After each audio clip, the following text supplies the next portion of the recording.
Now, at least 65 people are missing or feared dead in London following the Grenfell Tower fire. Flames engulfed the high-rise Grenfell Tower block of apartments in the North Kensington area after taking hold around 1 a.m. on Wednesday. And witnesses reported many residents desperately calling for help from windows of upper floors. The tragedy has provoked anger among Londoners who feel the tragedy could have been averted. On Friday morning, firefighters continued to spray the tower with water as some smoke rose from the charred structure. The fire service has said it was too early to know what caused the blaze. However, those who escaped the inferno claimed a fridge exploded in one of the tenants' houses, allegedly igniting the fire that spread at alarming speed. London Mayor Sadiq Khan was earlier at pains to explain why the decades-old building was not fire-safe. Locals yelled questions at Mayor Khan as he walked through the West London neighbourhood where the charred remains of the 24-storey tower stood precariously. He is calling for an inquiry with an interim response this summer into the London Tower block fire, saying people cannot wait years and years for answers.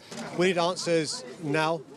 And that's why I'm calling on the Prime Minister. Now, not 2 years from now. We need it now. And that's why I'm calling on the judge who conducts the inquiry to make sure there's an interim response this summer. We can't afford to wait a number of years, either for the inquiry or for the inquest. And that's why it's important there's a response this summer. Similarly, Prime Minister Theresa May, who visited the site yesterday, called for an inquiry into the tragic event. And once again, our emergency services, the fire service, ambulance, NHS and police, have shown incredible bravery, working in truly appalling conditions.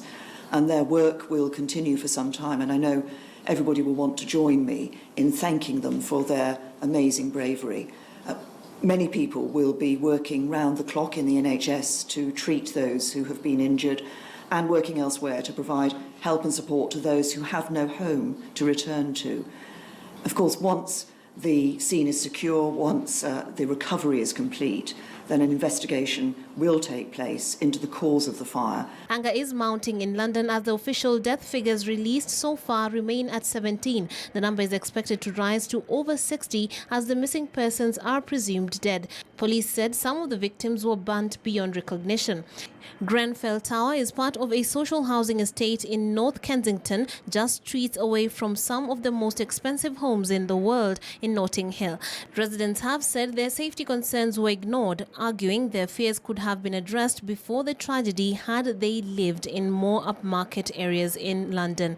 David Collins, former chairman of the Grenfell Tower Residents Association, said the building's management had failed to listen to residents' calls for improvements on fire safety. The government on Thursday set up an emergency fund to allow the local